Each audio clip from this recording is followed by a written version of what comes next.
February 14, 1933. Harlem, New York. 12 men went underground. Only one came back. Victor Stahl didn't send amateurs. He sent specialists. Men whose names never appeared in police files. Men who killed quietly, efficiently, and without witnesses. Their target was Elias Carter, known on the street as Bramble. 27 years old.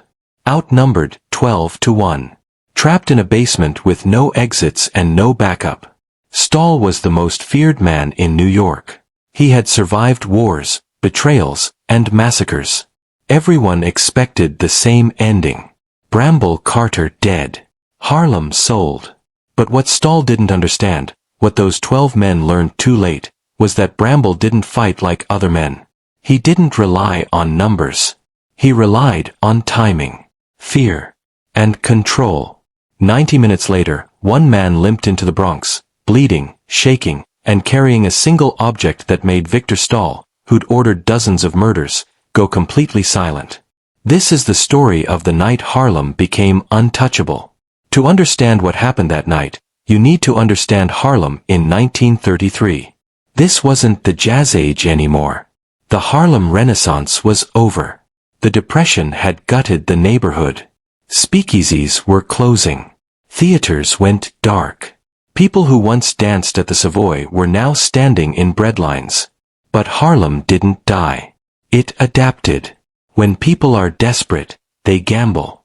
The numbers racket became oxygen. An illegal lottery where you could bet a nickel on a 3-digit number and win $50. For families making $6 a week, that nickel wasn't gambling, it was survival.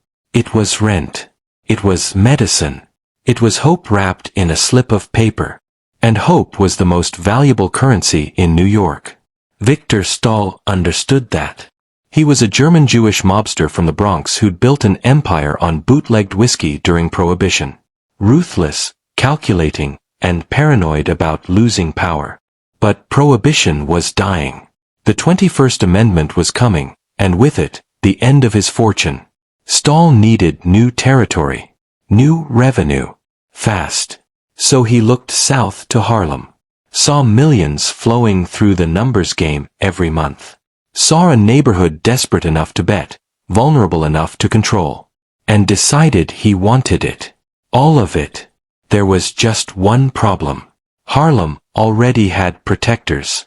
Madame Lorraine Sinclair ran the numbers with an iron grip and a velvet touch. She was feared, respected, and untouchable. And her enforcer was a 27-year-old strategist named Elias Carter. Bramble. He wasn't typical muscle. He didn't just break bones, he broke wills. Educated himself in reform school, reading military history and psychology. He understood that power in Harlem wasn't built on fear alone. It was built on loyalty. When Madame Sinclair's runners got robbed, Bramble got the money back, and the thieves never worked again. When corrupt cops tried shaking down black-owned businesses, Bramble made them vanish. Not always violently. Sometimes just their badges. Their reputations. He was a chess player in a world of brawlers. And he refused to bow to Victor Stahl. January 1933. Stahl's emissaries arrived in Harlem offering partnership. They met Bramble at a barbershop on 125th Street. The terms were simple. Stahl would take 70% of the numbers profits. Madame Sinclair could keep her title. Everyone would be protected. Bramble listened without interrupting. Then he stood, buttoned his coat, and said 6 words that sealed his fate. "Tell Victor Stahl we said no." The emissaries went pale. One tried to explain what saying no to Stahl meant. Bramble cut him off. "I know exactly what it means. Now get out of my neighborhood." The message reached the Bronx by nightfall. Word spread through the underworld within days. People whispered that maybe Stahl was losing his edge, getting soft, afraid to push into black neighborhoods. For a man whose power depended on perception, those whispers were poison. Stahl's advisors urged caution. Harlem wasn't worth a war. The community was tight-knit, the police were unpredictable, and Bramble Carter had a reputation for being dangerously clever. But Stahl didn't hear caution. He heard doubt. And doubt had to be crushed. So he made a decision that would haunt him forever. He would make an example so brutal, so public, that no one would ever question his power again. February 10, 1933. 4 days before Valentine's Day. A black sedan pulled up outside Madame Sinclair's townhouse at midnight. 3 men stepped out. No weapons visible. Just expensive suits and cold expressions. Bramble met them on the stoop. The lead messenger was a man named Calhoun, Stahl's personal fixer, known for delivering ultimatums that weren't really ultimatums. "Mr. Stahl requests a meeting," Calhoun said. "Neutral ground. Tomorrow night. The warehouse on Amsterdam." Bramble studied him. The warehouse was Stahl territory, abandoned, isolated, perfect for an ambush. "Tell Mr. Stahl I'll think about it." Calhoun's smile didn't reach his eyes. "He's not asking, Mr. Carter. He's insisting. Then he'll be disappointed." Silence. Calhoun leaned closer. "You're making a mistake. Victor Stahl doesn't forget insults." "Good," Bramble said. "Neither do I." The men left without another word. Inside, Madame Sinclair was waiting. "They're coming for you," she said. "Leave. Go to Chicago. Detroit. Anywhere but here." Bramble shook his head. "If I run, Harlem falls. Stahl will walk in unopposed, and everyone who trusted us will suffer. Better Harlem bends than you die." "Harlem doesn't bend. Not while I'm breathing." She looked at him. This young man who'd become her protector, her son in all but name. "Then prepare for war." But Bramble wasn't preparing for war. He was preparing for something else entirely. Over the next 3 days, he made quiet arrangements. Spoke to certain people. Moved certain resources. Sent coded messages to allies in places Stahl would never think to look. He knew Stahl would strike soon. He knew it would be overwhelming force. And he knew exactly how to turn that strength into weakness. February 14th arrived cold and gray. By noon, word reached Bramble. 12 men were being assembled. Professionals. Killers imported from Philadelphia, Boston, and Chicago. Men with no connection to New York, no faces the police would recognize. The location, a basement speakeasy beneath a shuttered nightclub on 133rd Street. The plan, lure Bramble there, corner him, and execute him where no one would hear the shots. Bramble received the invitation at 6 p.m., a message delivered by a terrified runner who'd been paid $50 to knock on his door. "Mr. Carter, there's a situation at the club. Madame Sinclair needs you. Urgent." Everyone around him urged him not to go. It was obvious bait. But Bramble understood something they didn't. Sometimes walking into a trap is the only way to spring it. He put on his coat, checked his watch, and walked toward 133rd Street. Alone. The club had been closed for 8 months. Boarded windows.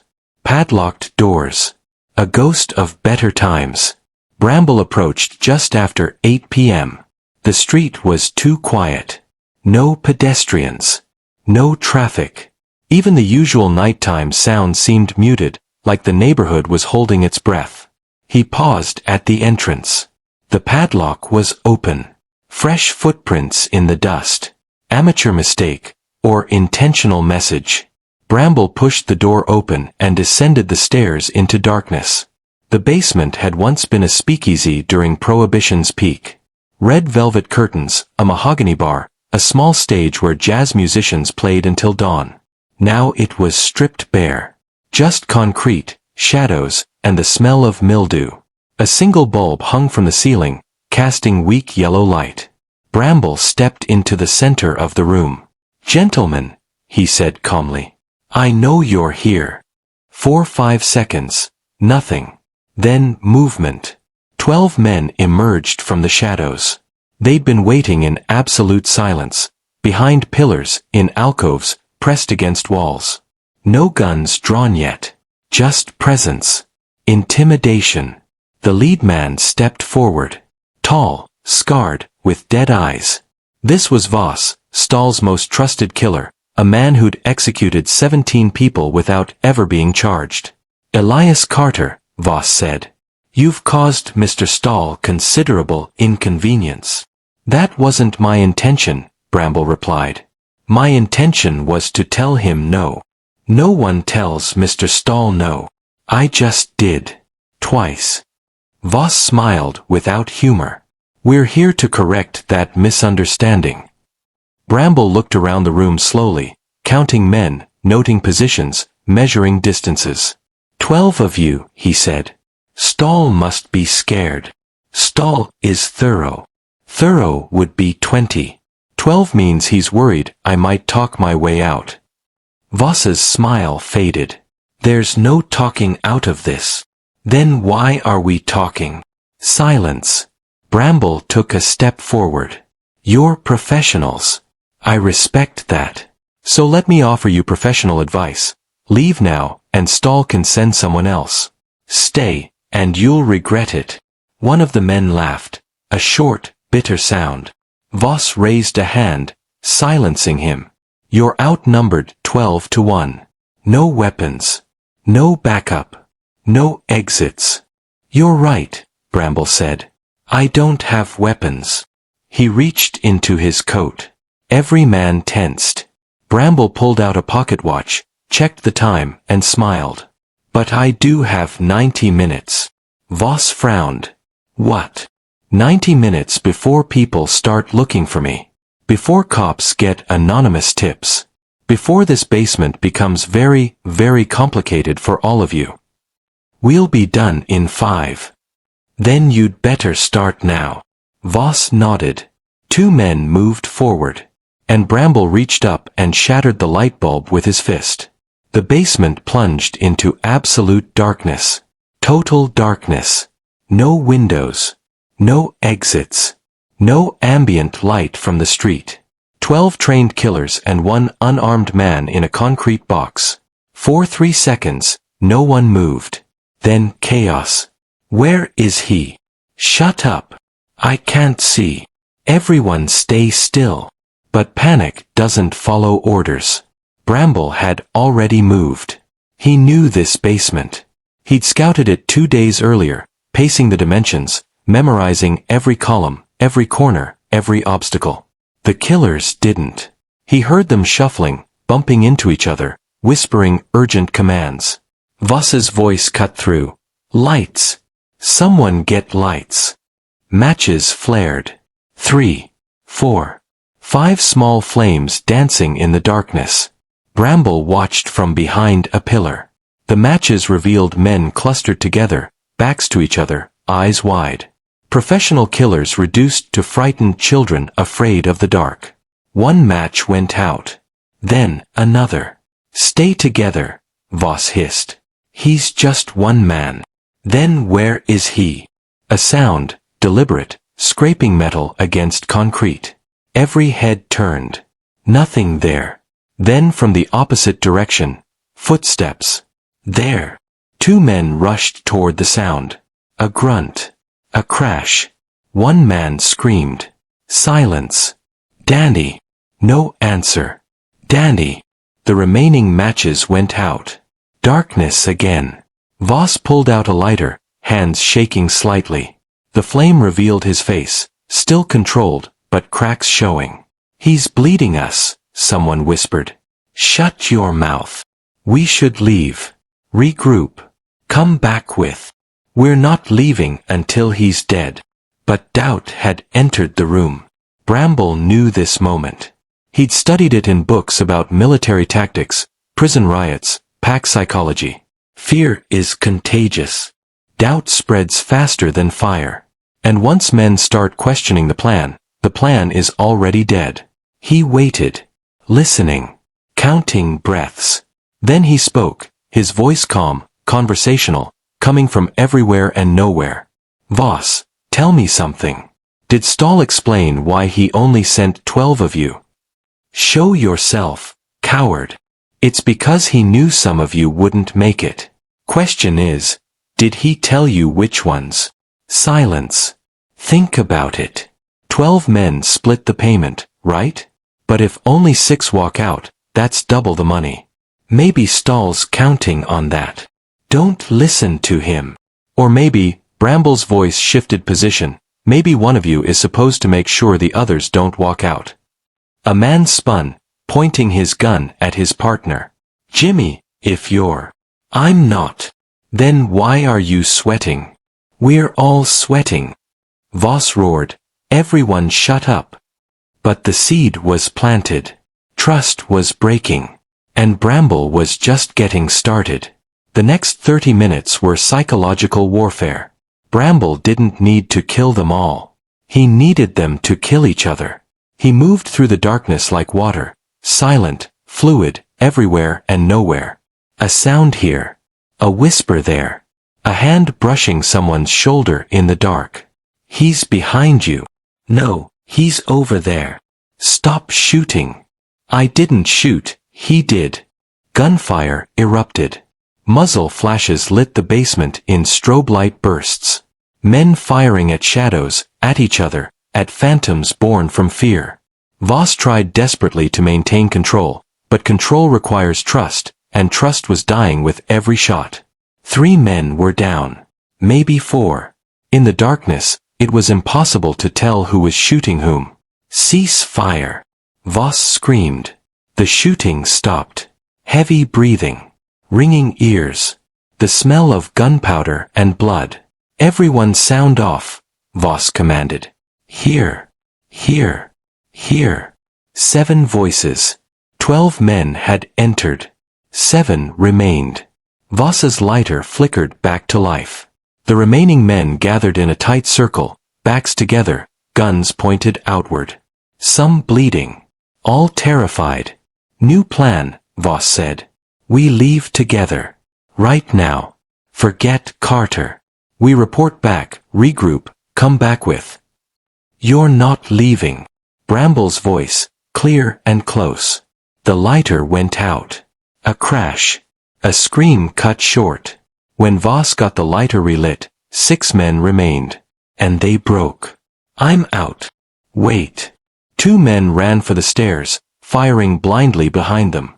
They collided with each other in the darkness, tumbling, cursing. More gunfire. More screams. Voss stood alone in the flickering light, gun trembling in his hand. Carter, he roared. Face me like a man. I am, Bramble said from directly behind him. Voss spun. Bramble caught his wrist, twisted, and the gun clattered away. They struggled in the darkness. Professional killer versus strategic fighter. But Bramble wasn't trying to win. He was trying to exhaust. 90 seconds of grappling. Voss throwing punches, Bramble deflecting, absorbing, conserving energy. Finally, Voss stumbled back, gasping. Bramble stood calmly, barely winded. You can't beat me, Voss. Not here. Not like this. Then kill me. I don't need to. Footsteps on the stairs. Flashlights. Voices. Police. Nobody move. The timing was perfect. Because Bramble had arranged it.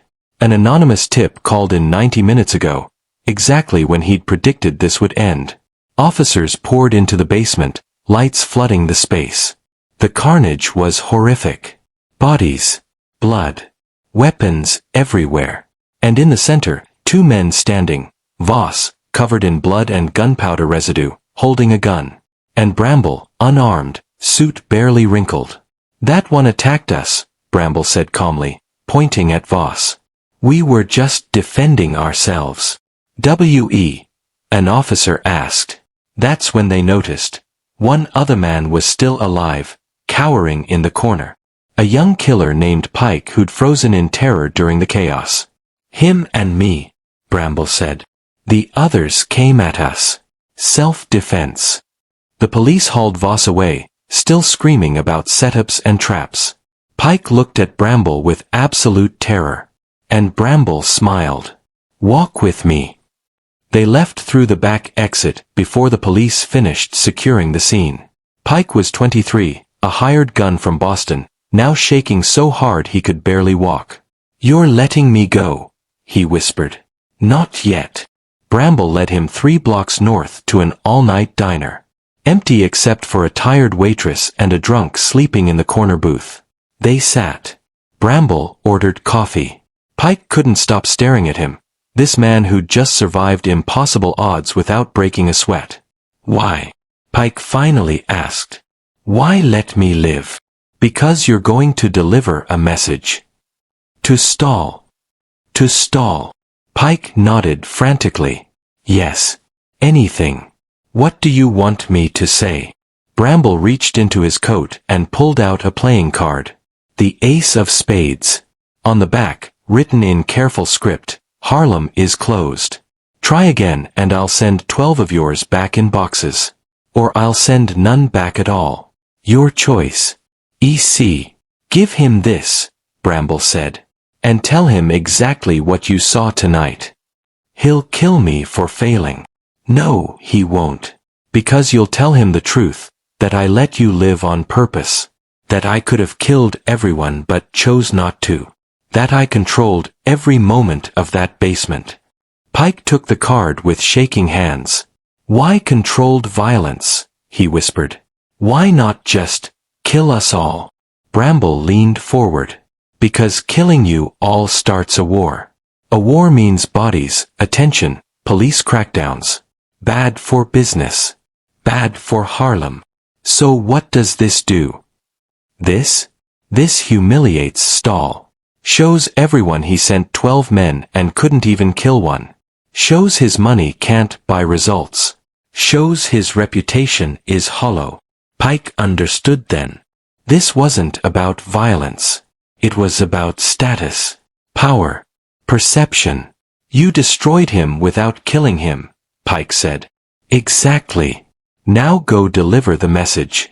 And Pike. "Yes. If Stahl sends anyone else, I won't be this merciful." Pike fled into the night, clutching the card like it was made of dynamite. Bramble finished his coffee, left money on the table, and walked home through Harlem's quiet streets. Alone but untouchable. Pike reached the Bronx at 3 a.m., limping, bleeding, traumatized. Stahl was waiting in his office, a fortified room above a butcher shop where he conducted his darkest business. "Where are the others?" Stahl demanded. "Dead. All of them." Stahl went still. "Carter did this." "Not directly. He made us do it. Made us kill each other. I don't know how. The darkness, the sounds, the—" "Shut up." Pike handed over the card. Stahl read it once, twice, 3 times. His face drained of color. For a man who'd ordered 40 murders without flinching, who'd burned rivals alive, who'd built an empire on fear, this card was worse than any threat. Because it wasn't a threat. It was a dismissal. Carter wasn't afraid of him. Wasn't negotiating. Wasn't even angry. Just done. "Get out," Stahl whispered. "Sir." "Get out." Pike ran. Stahl sat alone in his office, staring at the Ace of Spades. His advisors arrived at dawn, demanding to know what happened. "We're leaving Harlem," Stahl said. "What?" "Shut down all operations. Withdraw everyone. Harlem is off limits." "But sir, if we back down now." "I said we're done." The word spread through the underworld by noon. Victor Stahl, the most feared mobster in New York, had retreated from Harlem without firing another shot. He couldn't admit the truth, that one man had outsmarted, outfought, and humiliated his entire operation. So he told people Harlem wasn't worth the trouble. That the numbers game was dying anyway. That he had bigger opportunities elsewhere. But everyone knew. And Bramble Carter's legend was born. History remembers wars. The battles. The bloodshed. The body counts that fill history books and newspaper archives. But legends. Legends are built on nights where wars almost happened, and didn't. On moments where one man stood between chaos and control, and chose control. where overwhelming force met perfect strategy, and strategy won. February 14, 1933 should have been a massacre. 12 professional killers. 1 unarmed man. A sealed basement. No witnesses. Every rule of the underworld said Bramble Carter should have died that night. But he understood something that Victor Stahl, and everyone like him, never grasped. Real power isn't about how many men you can send. It's about making sure you never have to send them again. Bramble didn't just survive that night. He ended the war before it began. He turned Stahl's strength into weakness, fear into chaos, violence into legend. And he did it without becoming the monster everyone expected him to be. That's the difference between a gangster and a legend. Gangsters are remembered for what they destroyed. Legends are remembered for what they protected. Harlem stayed independent. Stahl retreated into obscurity. And Elias Bramble Carter walked those streets for decades afterward, untouchable, respected, feared not for what he did, but for what he was capable of doing and chose not to. The basement on 133rd Street still stands today. Boarded up. Forgotten by most. But those who know the story still walk past it with reverence. Because legends aren't born in victory. They're born in the moment someone decides the war isn't worth fighting, and realizes they've already lost. This was that moment. This was that night. This was the legend of Bramble Carter. If this story gave you chills, do 3 things right now. Subscribe so you never miss another legendary tale like this. Like this video to help others discover it. And share it with someone who needs to hear about real strategic genius and untold history. Drop a comment telling me, what was the most brilliant move Bramble made? I read every single one. Thanks for watching, and I'll see you in the next story.